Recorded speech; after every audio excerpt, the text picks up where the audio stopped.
Mahasangha, Sayalays and other venerables, and all you lay followers of the Dhamma. Today we will be commencing a new series of talks on the first book of the Abhidhamma Pitaka. It's called the 1.Dhammasaṅgaṇī pakaraṇa. First of all, I would like to take this opportunity to thank for inviting me to conduct this series of talks. And also, I would like to take this opportunity to thank my Dhamma teachers. Before we begin, there are a few important things I would like to mention. Now, first of all, the Dhamma that was preached by Lord Buddha was preached in the language of Magadhi. It's an Indian language which we now have come to know as Pali language. So the Pali language is such that it is very extensive. And when it comes to translating from Pali to English, there comes, it's not sometimes possible to get the exact meaning. Therefore, I would suggest, or I would encourage you all to become more familiar with the Pali terms. And with time, it will become a very effortless process. The next thing is, I hope that all of you are familiar with the Abhidhammatthasaṅgaha, because although 1.Dhammasaṅgaṇī pakaraṇa is the first book of the Abhidhamma Pitaka, traditionally we learn the Abhidhammatthasaṅgaha before we come to study the Abhidhamma Pitaka itself, because the Abhidhammatthasaṅgaha now is considered as a primer. It gives an outline, an overview of the Abhidhamma. It elaborates on the ultimate realities, gives a basic introduction, making it very easy to study the 1.Dhammasaṅgaṇī and the rest of the pakaraṇas. And lastly, I would like to mention, with regards to questions, we will be taking the questions at the end of the talk so as to not interrupt the flow of the talk. Okay, so let's begin with a brief introduction. But before that, we will pay homage to the Buddha, saying Namo Tassa 3 times. Namo Tassa Bhagavato Arahato Samma Sambuddhassa. Namo Tassa Bhagavato Arahato Samma Sambuddhassa. Namo Tassa Bhagavato Arahato Samma Sambuddhassa. So, the Abhidhamma is part of the Tipitaka. Lord Buddha's teachings have been compiled throughout the years into 3 separate components or groups. These are called Tipitaka, or 3 baskets. Ti meaning 3, Pitaka meaning baskets. And within these 3 baskets contains 84,000 Dhamma khandhas. That is another way of dividing this Dhamma. So there are 84,000 Dhamma khandhas, out of which 21,000 are contained within the Sutta Pitaka, another 21,000 within the Vinaya Pitaka, and the balance 42,000. That means half of Lord Buddha's teachings are grouped or compiled within the Abhidhamma Pitaka. The Sutta Pitaka is a Pitaka containing all the conventional teachings of the Buddha, and it uses common vocabulary. It includes the practical aspect of teaching. And this is called Vohara Desana in Pali. The Vinaya Pitaka is Lord Buddha's authoritative teaching, the Ana Desana. And here Lord Buddha has used his authority over the monks and the nuns, where he laid down the rules and the principles, the disciplines for them to follow. Now, one would think that Lord Buddha was kind of trying to impose rules upon these monks and nuns, but it is not so. It is simply for the reason that by maintaining a higher code of ethics, it would enable one to purify one's actions as well as one's thoughts, and thereby enable that person to become a noble person who is worthy of veneration, not only by man, but by God as well. Finally, we come to the Abhidhammatthasaṅgaha, and this contains the higher teachings of the Buddha, the Paramattha-desana. They are the teachings on the ultimate realities or the ultimate truths. Now we move on to the two types of realities, or satcha. Satcha meaning reality. One is conventional truths, or the sammuti satcha, and the other is called paramattha satcha, the ultimate truth. Now, both of these are true in different contexts. Now, for instance, if you take sammuti satcha, and that is the kind of reality that is preached in the Sutta Pitaka and the Vinaya Pitaka, here Lord Buddha speaks of I, you, man, woman, so on and so forth, as though they were concrete realities. However, when it comes to the Abhidhamma Pitaka, it speaks of Paramattha Satcha, where all of these entities, I, you, man, woman, are broken down into its final ultimate reality, which cannot be broken down further. And it's from this standpoint that the Abhidhamma Pitaka describes each of the realities, their characteristics, their functions, and how they are interrelated to each other.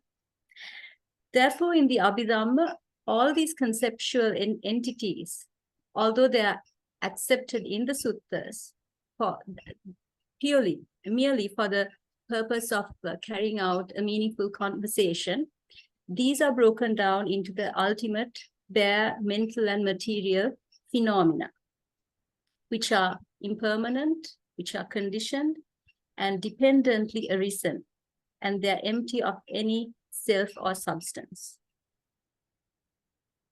Now let's briefly look at the Paramattha Dhamma, or the ultimate realities. I'm sure you all would be familiar with these. First of all, Chitta, there are 89 different consciousness, Chetasika, 52 mental factors, Rupa, 28 matter or corporeality, and Nibbana, the state of final deliverance.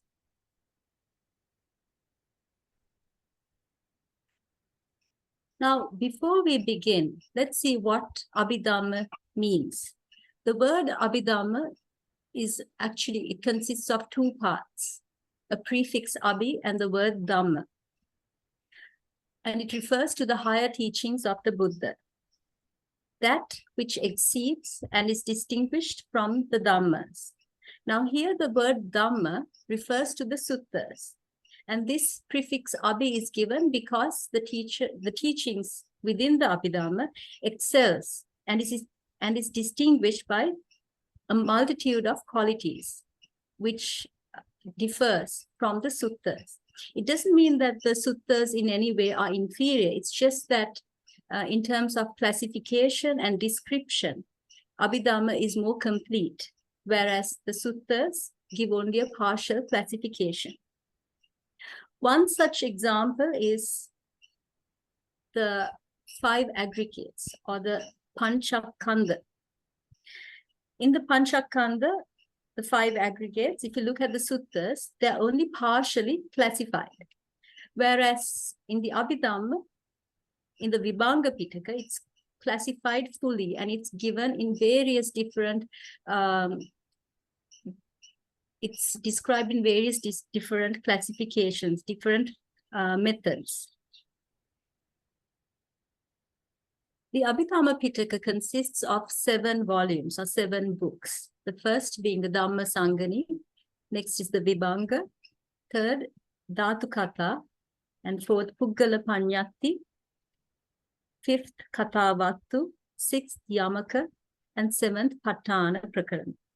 Now, it's important to learn the 1.Dhammasaṅgaṇī well, particularly the Matika, which we will be introducing next, because they will be coming in the next books, particularly the Vibhanga, Dhatu Katha, and Yamaka, and finally the Patthana Prakarana. The Puggala Paññatti is the one which is a little different. It doesn't really talk about the ultimate realities, but instead it talks about different people or different personalities. And it's a little different compared to the other 6 books. Right, so before we start learning about the Dhammasaṅgaṇī, we must know what the word Dhammasaṅgaṇī means. So Dhammasaṅgaṇī is formed by 2 words put together, the word Dhamma and the word Saṅgaṇī. Saṅgaṇī meaning a compendium and Dhamma meaning states or phenomena. In order to learn the Dhammasaṅgaṇī, we must first know what the structure of Dhammasaṅgaṇī is. So Dhammasaṅgaṇī pakaraṇa is divided into 4 divisions. The first is called Chittuppada-khandam, the risings of consciousness or classification of consciousness, or the chapter on states of consciousness. It's known by all of these terms. It's called Chittuppada-khandam in Pali.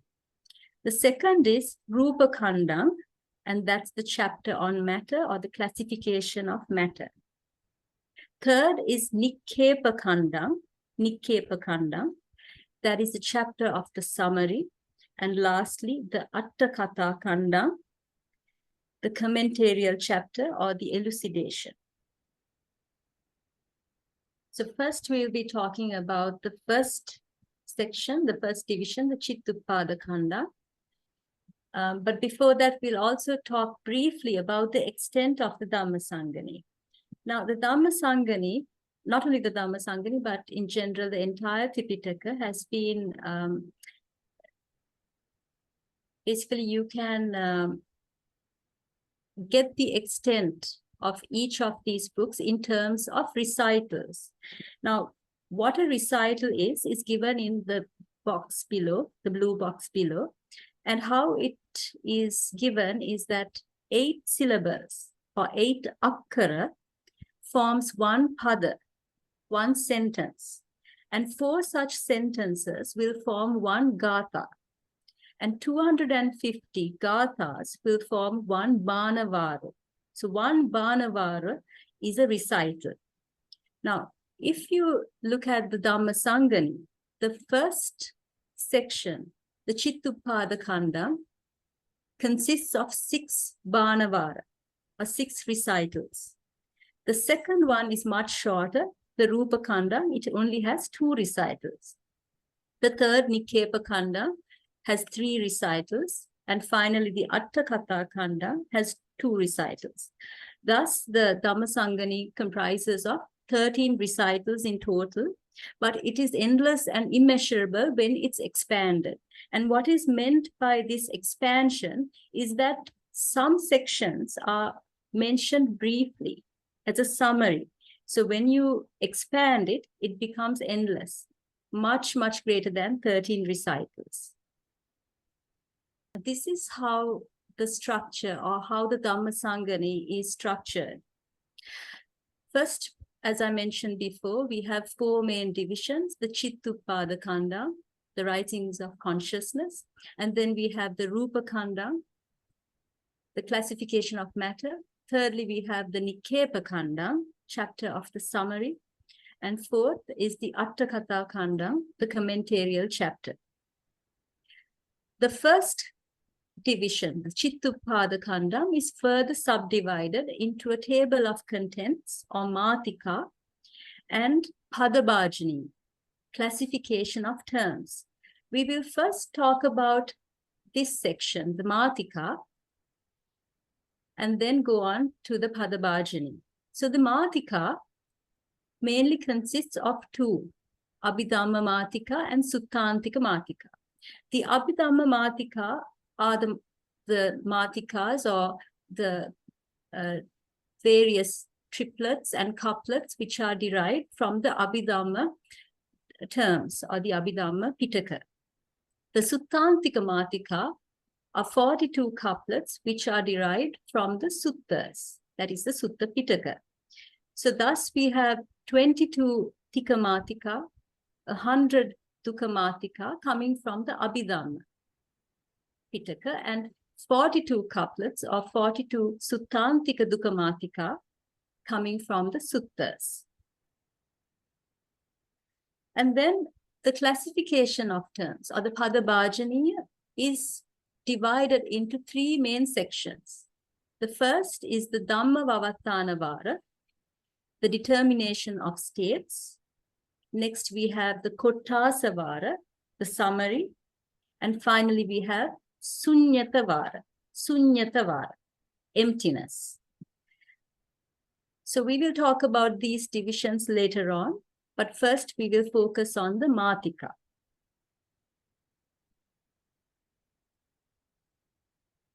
Let's now talk about the Chittupadakanda Matika. And as I mentioned, there are two different types of Matika, the Abhidhamma Matika and the Suttantika Matika. So the Abhidhamma Matika are divided into two. That is the Tika Matika, which are triplets. There are 22 such triplets, and 100 Tukka Matika, 100 couplets. The Suttantika Matika comprises of 42 couplets derived from the suttas. And all of these triplets and couplets have been marked off into 15 divisions in the Dhammasaṅgaṇī. That is one division of triplets and 14 couplets. And the second section is the Padabhajani, which we'll talk about. So we said that the triplets are grouped under one section or one division, and the couplets are compiled into 14 different groups. And now let's just have a look at what these 14 groups are. And each of these have got different names. Now, it's important to know what the meaning of group is here. In Pali, it's called a Gochaka. And why is it called a Gochaka? Because the couplets belonging to that particular group stand together like the pericarp of a flower or a bunch of flowers, because they're mutually connected, both in text as well as in sense. So the first such group is called Hetu Gochakam, or the condition group, and it has 6 couplets. The second group is named differently. It's not called a Gochaka. It's called Chulantara Dukkam. Chula meaning small, Antara meaning standing in between, and Dukkam meaning couplet. Here, the reason why it's not called a Gochaka is because the couplets within this group, there are 7, they're not mutually connected as in the other Gochakas. The reason why it's called lesser or chula is because it's smaller than the greater intermediate couplets. There is also another greater intermediate couplets, which is called the Mahāthera Dukkam.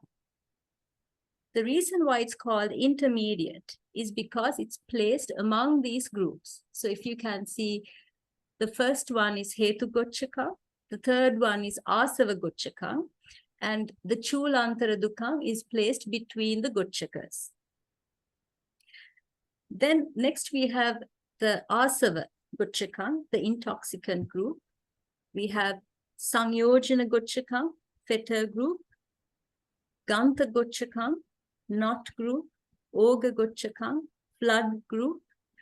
7th is bond group, Yoga Gochakam, Nivarana Gochakam, hindrance group, reversion or perversion group, Paramasa Gochakam.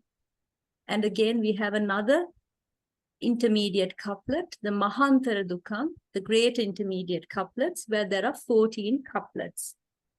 The 11th is Upadana Gochakam, grasping or clinging group, Kilesa Gochakam, corruption group, and Pitti Dukkam, Pitti, or final couplets, because they are placed at the end of this Abhidhamma Matika, or the Abhidhamma table of contents. Pitti meaning coming at the end. Lastly, we have the Suttantika Dukkha Matika, which are 42 in total.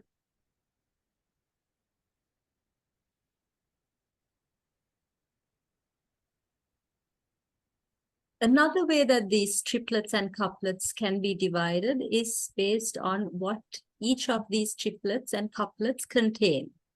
And this is Sappadesa, selective or not inclusive, or Nippadesa, comprehensive or all-inclusive. Now, what does this Sappadesa and Nippadesa really mean?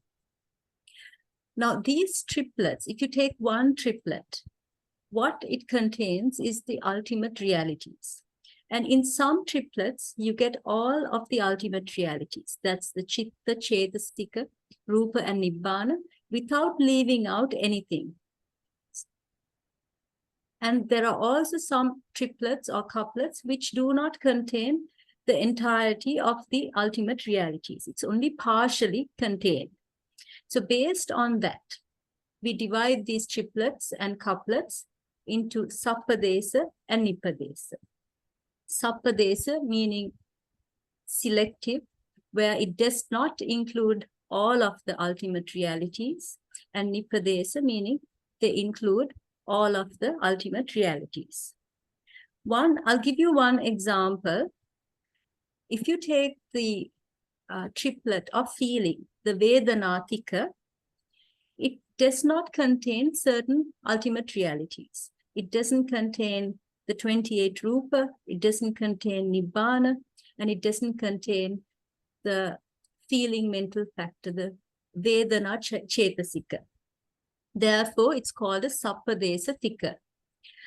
Likewise, there are 9 triplets and 71 couplets, which are Sappadesa.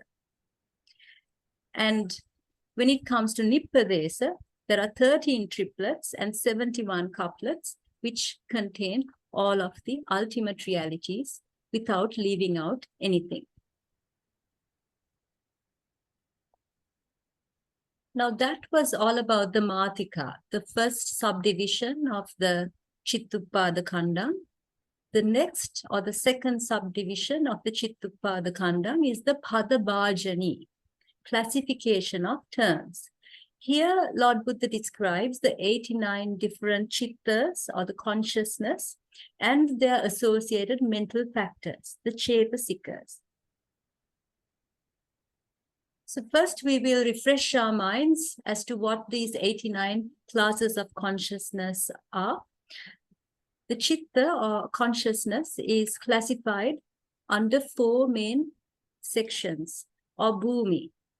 They're also literally they're translated as planes of existence. Bhumis are planes of existence. The first one is Kamavachara or the sense sphere plane. There are 54 chittas under that category. The Rupavachara, fine material sphere, there are 15 chittas. Arupavachara, immaterial sphere, there are 12 chittas. And lastly, the Lokuttara chitta, the supramundane, and there are 8 under that category. Now, looking at individual subgroups, the first is the sense sphere or the Kamavachara. There are 54 chittas. And how are these subdivided? There are 8 kusala or wholesome states, 12 akusala, unwholesome states, 16 kusala vipaka, wholesome resultant states, and 7 unwholesome resultant, akusala vipaka, and finally 11 functionals or kriya chitta. Now, here there are 16. If you cannot recall what these 16 are, there are 8 coming from the rootless chittas and 8 coming from the beautiful chittas. And that's how you get the 16 wholesome resultant or the 16 kusala vipaka chittas. And the last category, the kriya chitta, out of these 11, 3 are rootless and the remaining 8 are from the beautiful chittas in the sense sphere, Kamavachara plane. Next, we come to the Rupavachara, 15 Rupavachara chittas. 5 of them are kusala, wholesome, 5 vipaka, resultant, and 5 kriya, functionals. We come to the next Arupavachara bhumi. Here there are 12 chittas, 4 kusala, 4 wholesome, 4 vipaka, resultant, and 4 kriya, functionals. finally, we come to the Lokuttara Chitta. There are 8, 4 Lokuttara Kusala, also called Magga Chitta, 4 wholesome or transcendental states, and 4 resultant or Vipaka Chittas, also called Phala Chitta. Now, that was all about the first division of the Dhammasaṅgaṇī. We now come to the second division of the Dhammasaṅgaṇī, the Rupa Khanda, the chapter on matter. Here, it is divided into 2 sections, the Uddesa, an outline, and the Niddesa, the exposition. The outline has a table of contents, which is called the Matika, not the Matika that we were talking about before. This is a different table of contents. Here, the Rupa are divided or categorized under 11 different methods, a unitary, dual, so on and so forth, until the 11-fold method. And in the exposition, the Niddesa, all that was mentioned under the Uddesa or the outline is further detailed and elaborated on in the Niddesa. The third division is called the Nikkepa Khanda, the summary. Here, what is done is it summarizes the triplets and the couplets according to 8 different topics. And these topics are Mula, roots, Khanda, aggregates, Dvara, doors, Bhumi, planes of existence, Attha, effect or meaning, Dhamma, cause or text, Nama, name, Linga, gender. Now here, these different topics, I will elaborate on them and describe what each of these means in our next lesson. But for now, what I want you to remember is that the Nikkepa Khanda basically summarizes or describes the triplets and the couplets which were laid down in the table of contents or the Matika section in our first division, the Chittupada Khanda. And it just gives a basic summary as to what each of these thicker triplets and couplets mean. And finally, we come to the 4th division, which is the Atthakatha Khanda, the commentarial chapter. Here, what was summarized under the summary chapter is further elaborated on. So what is mentioned here in the Atthakatha Khanda is basically the Tika Matika and the Dukkha Matika. However, it's only of the Abhidhamma Matika that is elaborated on. The Suttantika Matika are not elucidated here. So whatever that was summarized under the Nikkepa Khanda, as the Abhidhammatika, the Abhidhamma Dukkha, are further described under the Atthakatha Khanda. All right, so let's go back to this chart and refresh our minds. We spoke about the Chittupada Khanda, the first division of the Dhammasaṅgaṇī pakaraṇa, and it was subdivided into Matika, a table of contents, and a Padabhajani, classification of terms.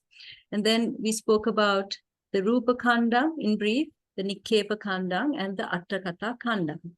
Now, next, what we are going to look at is the Padabhajani, which is the second subdivision of the Chittupada Khanda, and that is further subdivided into 3 sections: the Dhamma Vavattana Vara, Koṭṭhāsa Vara, and Suññata Vara.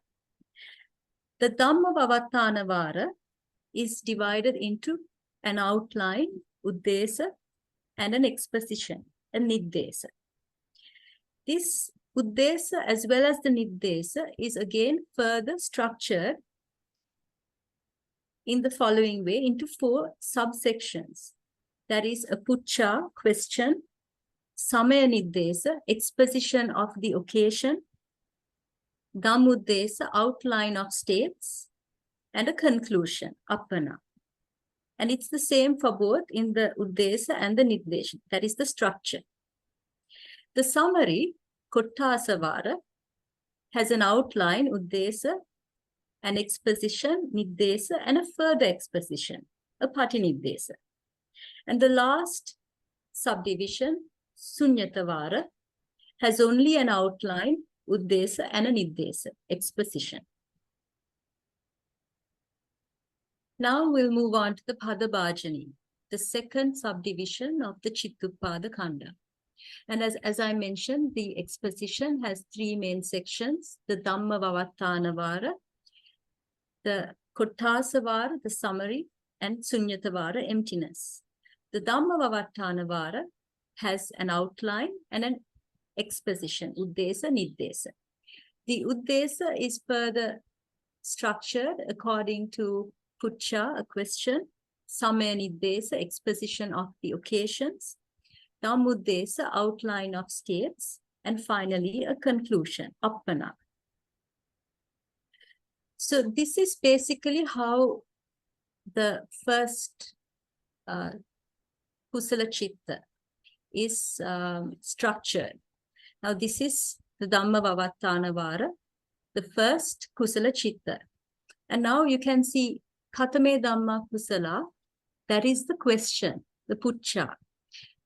And it's followed by Yasmin Samaye, Kamavacharan Kusalan, so on and so forth, Tasmin Samaye. From Yasmin Samaye to Tasmin Samaye, it describes the occasion. Now we will be talking about all of this word by word, translating it later on, but I just want to focus on the structure here. So basically this exposition of occasions or the Samaya Niddesa means when this particular chitta arises and what are its objects, the background or the occasion during which this particular chitta arises. That is the Samaya Niddesa. Dhammuddesa, the third subsection, gives us an outline of the states.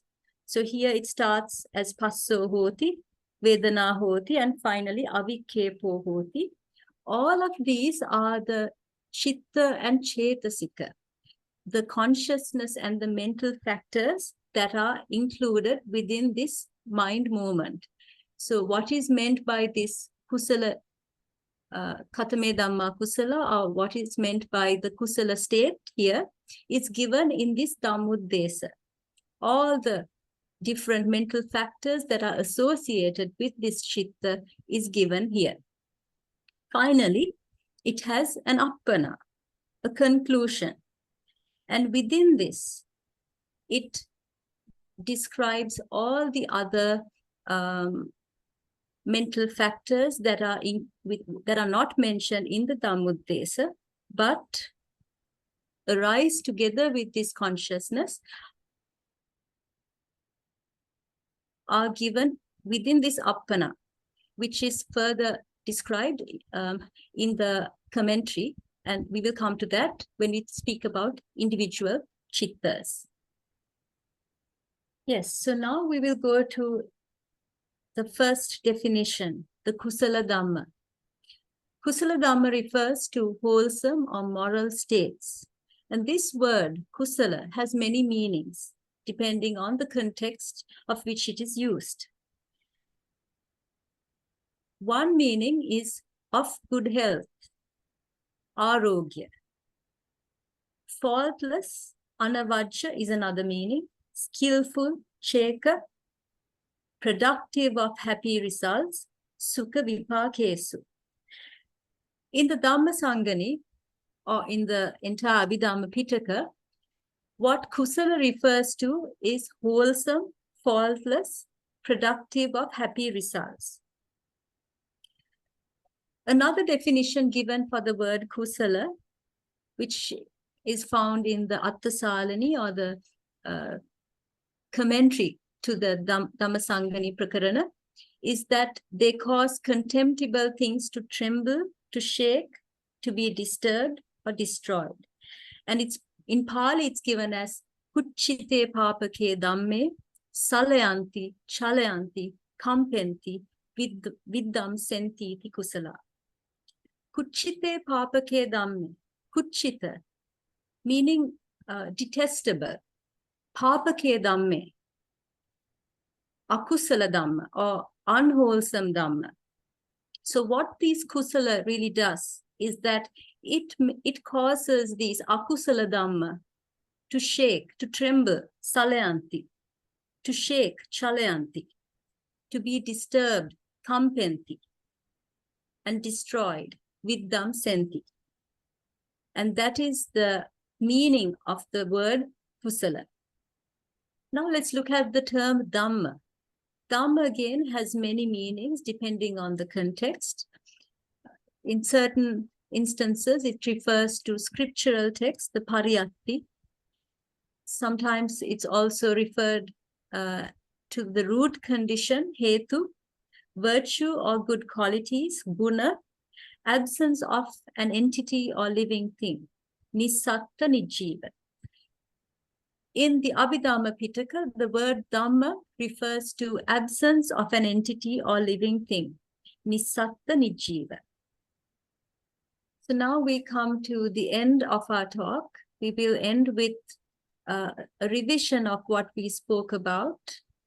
So we spoke about the structure of the Dhammasaṅgaṇī pakaraṇa today, and we said that it divides into 4 main divisions: the Chittupada Khandam, risings of consciousness; the Rupa Khandam, classification of matter; the Nikkepa Khandam, the chapter of the summary; and the Atthasālinī Khandam, commentarial chapter. The Chittupada Khandam is further subdivided into 2 main sections: the Mātika, table of contents, and the Padabhajani, classification of terms. The Mātika is divided into Abhidhammatthasaṅgaha and Suttantika Mātika. The Abhidhammatthasaṅgaha has 22 Tikamatika or triplets and 100 Dukkamatika couplets.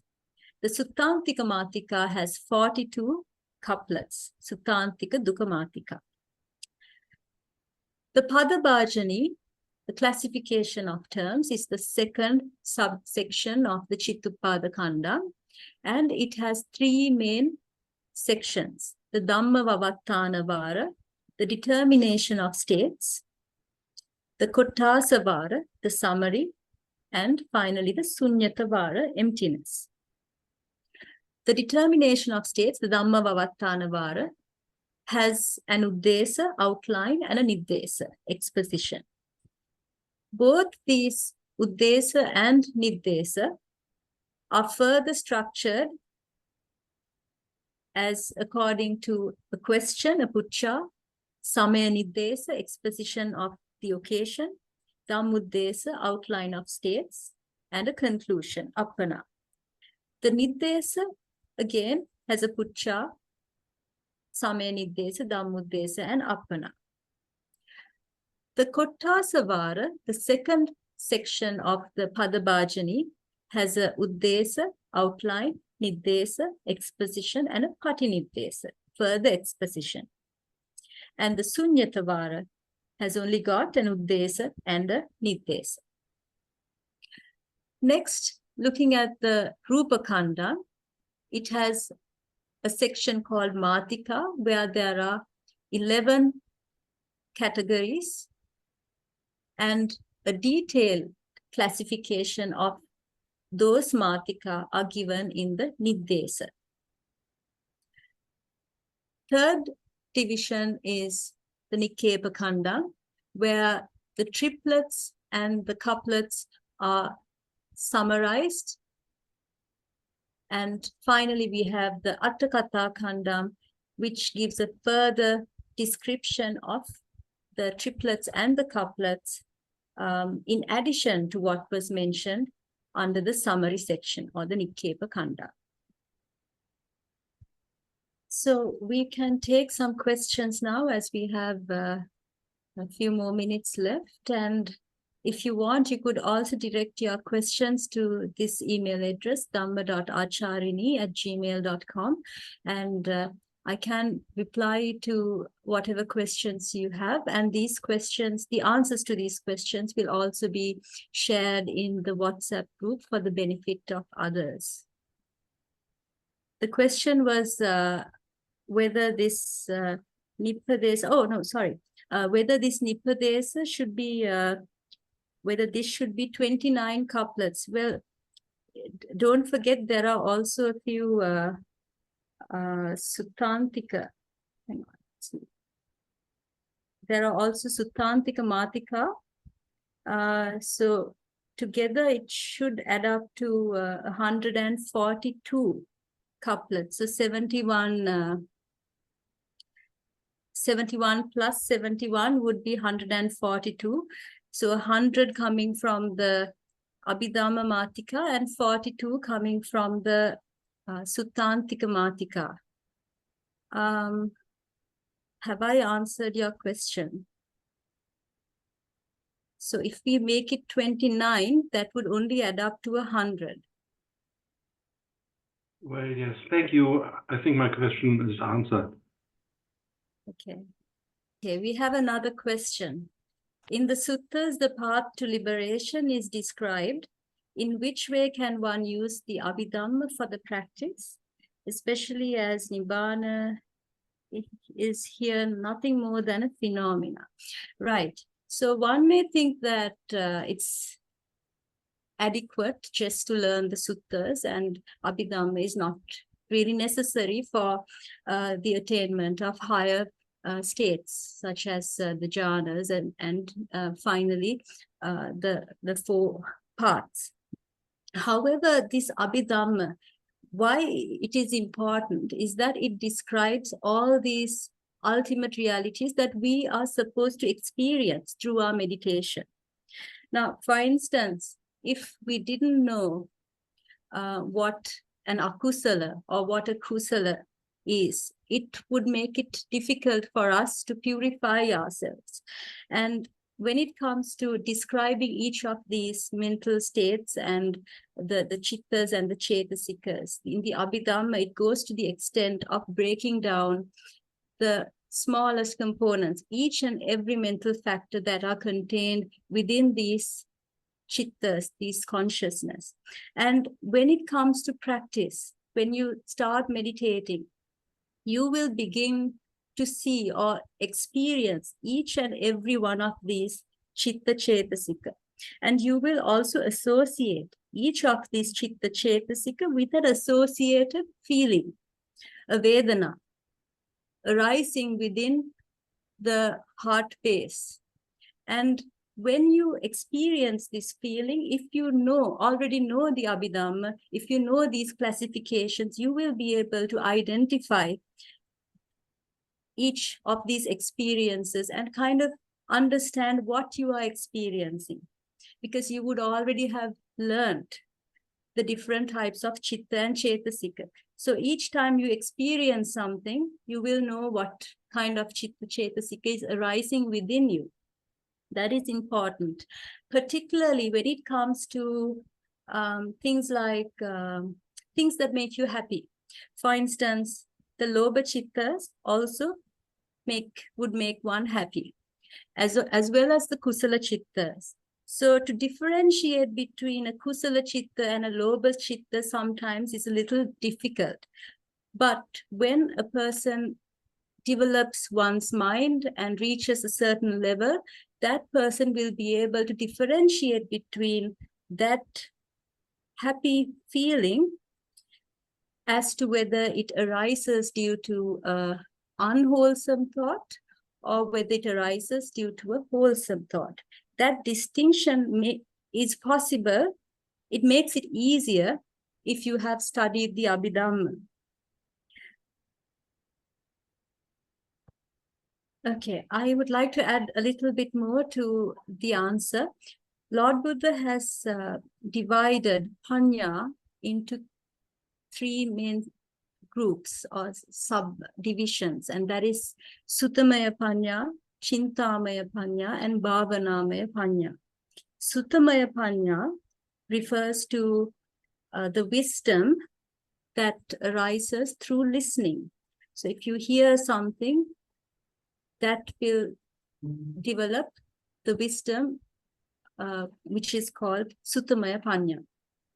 Chintamaya Panya is your analytical wisdom. You think about something, you analyze something, particularly what you have learned or heard, and you develop the Chintamaya Panya. And finally, the third group is the Bhavanamaya Panya. It's the experiential wisdom which you can only develop through developing the mind, that is through meditation. Now, the Abhidhamma is basically, it would fall into the Chintamaya Panya, because here you're utilizing your brain power or your mind power to understand these finer details, these finer dhammas. And through learning the Abhidhamma Pitaka, you will be improving or developing your Chintamaya Panya, or your ability to analyze.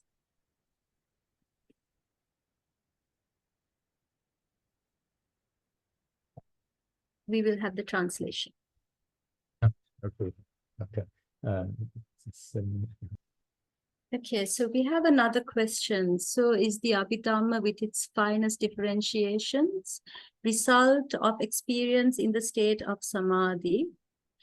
Can one trace thought processes all the way back to their arising?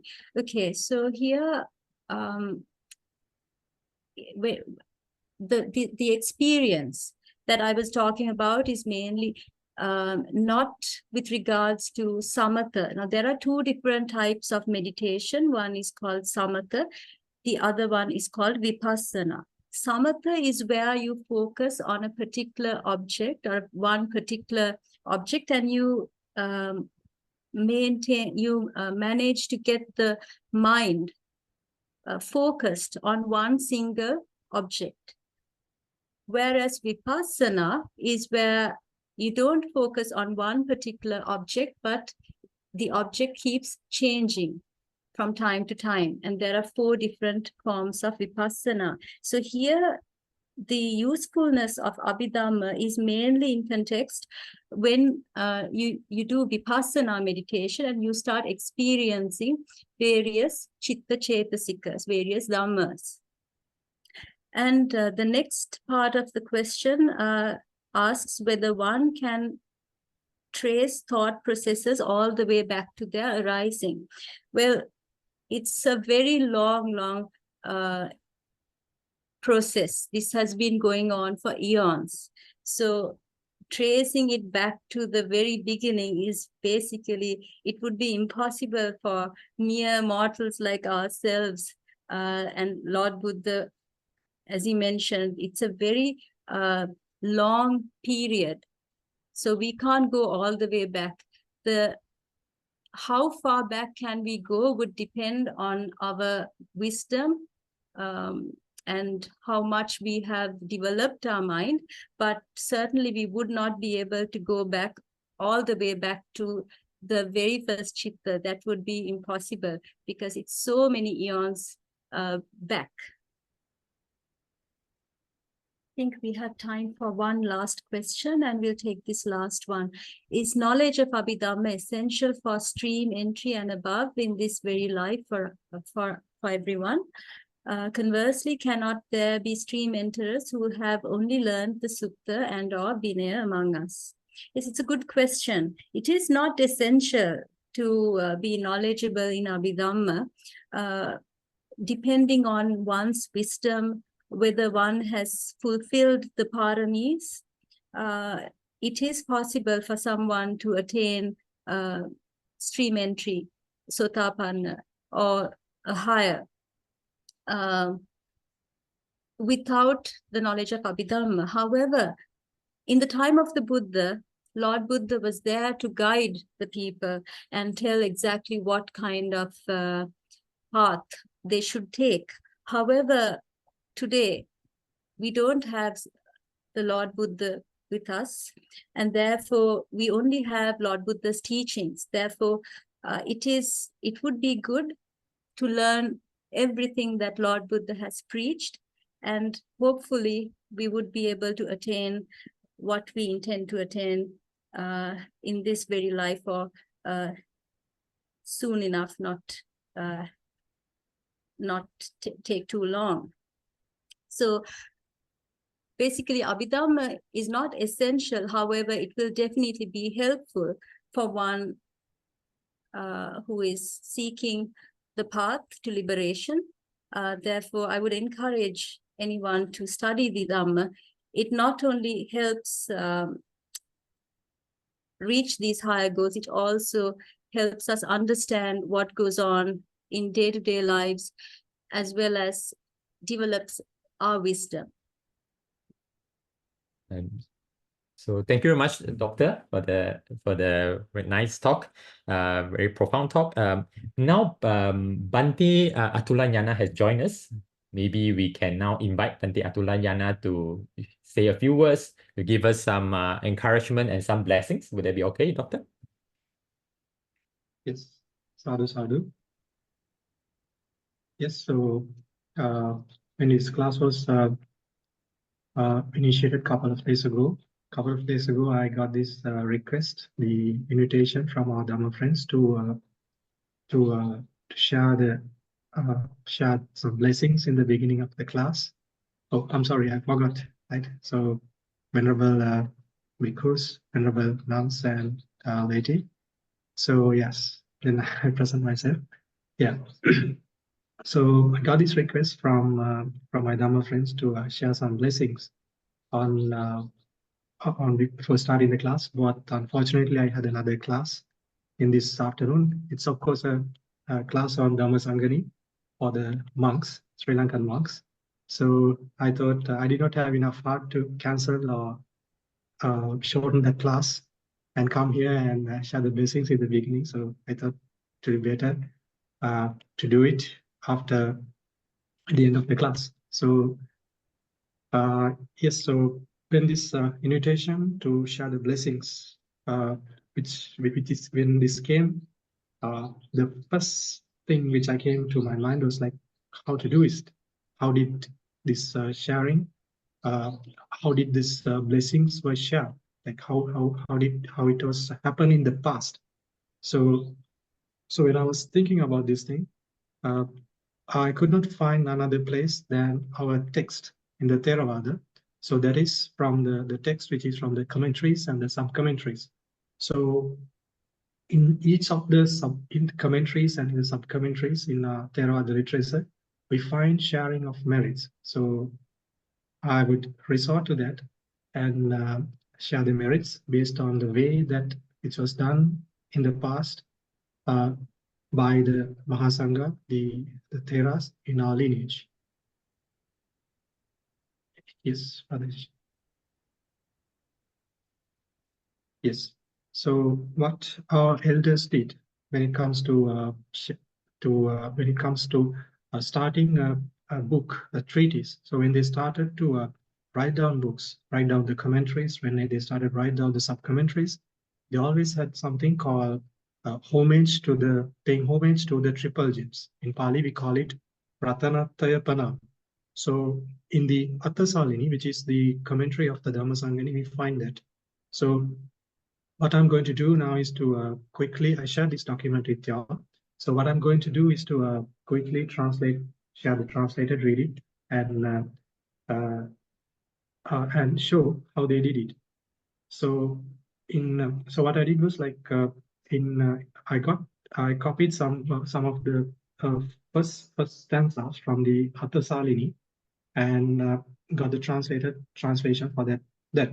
So the first stanza in the Atthasālinī, it says Karunaviya sattesu panyayassa mahesinu nyaya dhammesu sabbesu pavattitta yatharuchi. So it means that as the Lord Buddha's kindness, the karuna, the compassion on all beings existed at will, his wisdom too on all dhammas which should be understood existed.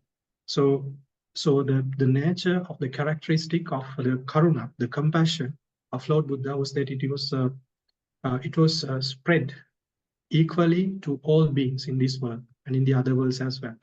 And also the other characteristics of the karuna, the compassion, is that if it is directed toward one person, it does not have a limit. So that's why we learn for metta, karuna, mudita, and upekkha, we call them illimitables.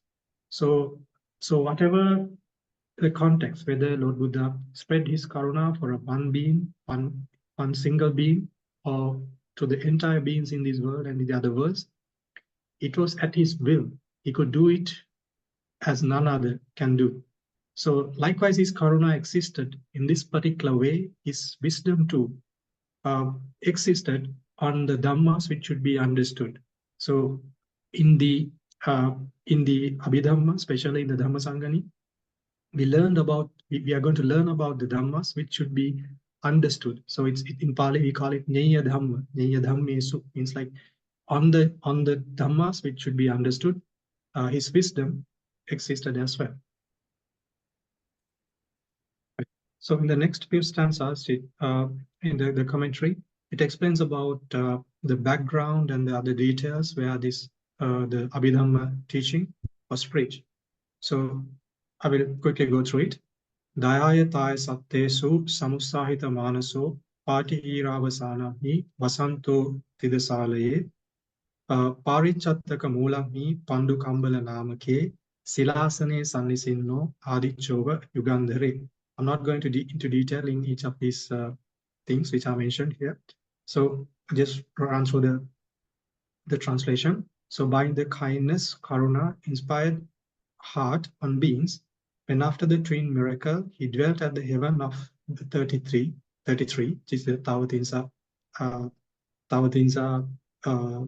world, the deities. Then it says, thrown like the sun on Mount Yugandhara, on Pandu Kambala, his rocky seat, under the tree called Parichattaka. So this is the place and the other details where it was preached. And in the next two stanzas, I have to combine them and translate because these two stanzas are connected.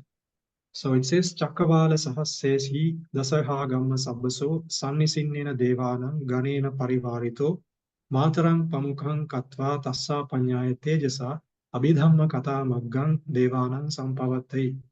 So it says, the meaning is, he by the noble wisdom, inspired by kindness, gave discourse on Abhidhamma to the deities, led by his mother, who came from all directions from 10,000 world systems. So this was the audience that our Lord Buddha had when the Abhidhamma was preached. So the deities from 10,000 world systems, 10,000 world systems, they gathered to listen to Abhidhamma from Buddha. So from this stanza, from the first stanza to this point, it explains about the background on which that the Abhidhamma was preached. So this is where the blessings come in the commentaries. Have the similar kind of a format in almost all the commentaries and the sub-commentaries. So in the next stanzas, it says about paying homage to the triple gems. It says, Tassa pade namassitva sambuddhassa sirimato saddhammanchassa pujitva katva sangassa chanjaling. So Tassa pade namassitva means like connects to the previous stanza. So having bowed down before the glorious Buddha's feet. So that's the number one thing. Then sambuddhassa sirimato. Saddhammanchassa pujitva means having respect to the Dhamma. It's like again paying homage to the Dhamma, the teaching. And katva sangasa chanjaling means having reverence to the Sangha. So this is very important. So before learning Dhamma, so to have respect on Buddha, Dhamma, and Sangha. So then it says, in the next stanza, it says, Nipachakara se tassa katassa ratanattaye anubhavena so setva antaraya se satu. What it means is that from the ability of the volition of the act of submission and veneration on the triple gems, may all obstacles pose to dry and bitter. I will expound. So it means that once you accumulate the wholesome, the kusala, by paying homage to the triple gems, from that volition, the act of volition, may all the obstacles which may come to which the author has to come across during the writing, he's expecting them to dry it. So may them not have any adverse impact on the course of the writing. So I think we need to have the same attitude, we need to have the same application here as well, because learning Dhamma, when it comes to learning Dhamma, especially when it comes to Abhidhamma, I know it for very well during my ordained life. I have seen many monks, like, because I was most of the time I was learning and I was like into studies. So I have seen, like, when it comes to Abhidhamma, it's not just like learning a sutta. So Abhidhamma, it's connected. All seven books are connected. Even if you take the Dhammasaṅgaṇī itself, all the chapters are connected, because it's one desana, it's a one Dhamma talk which Lord Buddha did. So for us, we cannot learn it. We cannot learn it like how the deities they did in their world, because they have long lifespans. But for us, we need to be consistent. We need to have that discipline to participate in the classes, to learn, do the homework, do the studying, do the self-studying. That is very essential, right? So once you start doing this thing, if you have good karma, then things would be easy, things would be smoother, and you will not have any issues in learning. But if your previous karma is not good, previous blessing is not good, then I know for a fact that it's going to disrupt. Right? So it's very essential. It's essential that that you have this respect to the triple gems and start your learning. So from the wholesome karma which we accumulate, and we know that the wholesome karmas we accumulate, it has the ability to dry out the impact on which an unwholesome karma will bring, unwholesome resultant will bring. So that is done by our elders when it comes to learning Dhamma, especially in this context. It's on writing the book, writing the treatise on the Atthasālinī. But in our context, we can apply the same thing, and to make sure that that we practice, we continue with our study without any disruption.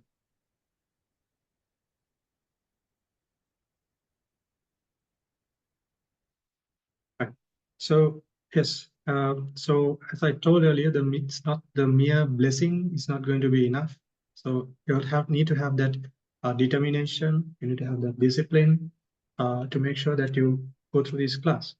And one more thing which I would like to remind you is that in suttas, in many suttas in Anguttara Nikaya and also in Digha Nikaya, our Lord Buddha, our master, he explains about something called pakaraṇa Dhamma.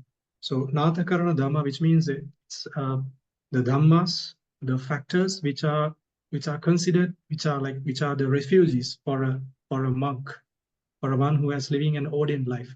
So it explains about, in these various suttas, it explains about various factors which are considered, which are the refuges for a practitioner, for a monk especially.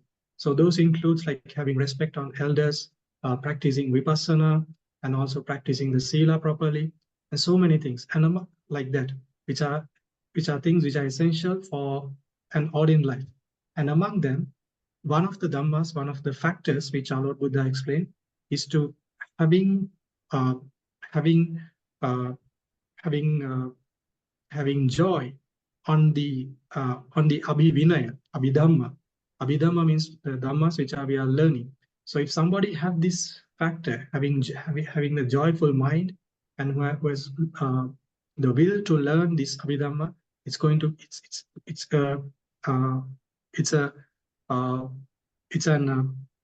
a dhamma which is a refugee for that practitioner, for that monk. So if somebody have this thing, it helps that person to accumulate more parami, more perfections. So say now, I think all of the students who is in this meeting have that kind of a parami, which they have practiced in a previous lives, and that's why y'all are here to learn Abhidhamma.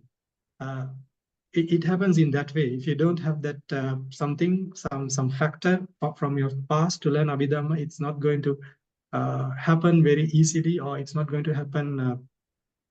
You may not have the will to come and join the class at all. So because I know that there are so many monks which I know are very skilled in Dhamma, they're very good in Vinaya, very good in Suttas. They can read the Pali, the commentaries, sub-commentaries, and interpret the Dhammas very well. But they have told me, like some of them have told, Bhante, Abhidhamma, I don't have much interest. It's not that they do not have respect on the Abhidhamma, but it's that they lack interest on Abhidhamma. So they know that for very well that it's not something that they have done in the past, so that they cannot do. So what I'm telling essentially is that y'all have done this thing in the past. So that's why y'all are here to learn Abhidhamma among many Dhamma friends. So y'all are here because of that fact.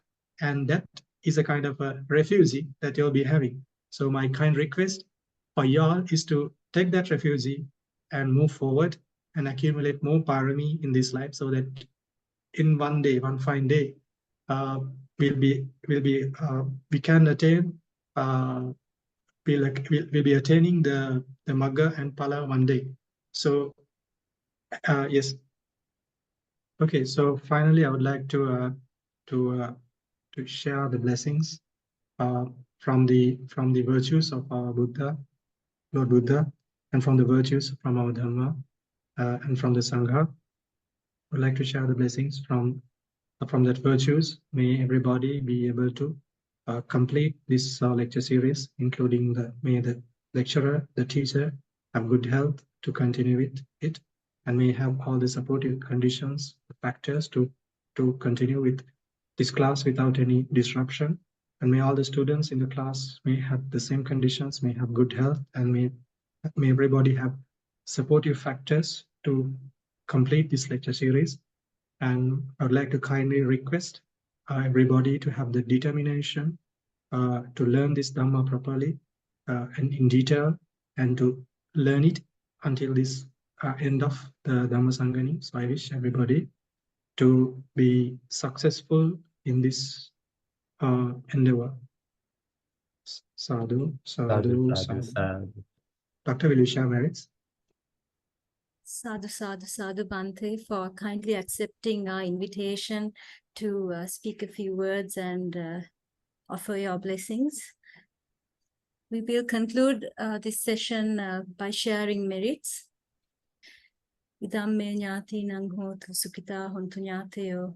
Idamme ñāti nang hotu sukita hontu ñāteo. Idamme ñāti nang hotu sukita hontu ñāteo. Mina punya kammena mame bala samagamu satan samagamu hotu yava nibbana pattiya.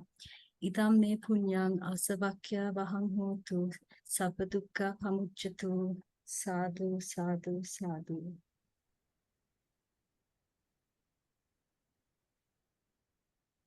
Thank you very much, Bhante. Thank you very much, Doctor. Sadhu, sadhu, sadhu. Thank you, Doctor. Sadhu, sadhu, sadhu. Thank you, Bhante. Thank you, Doctor.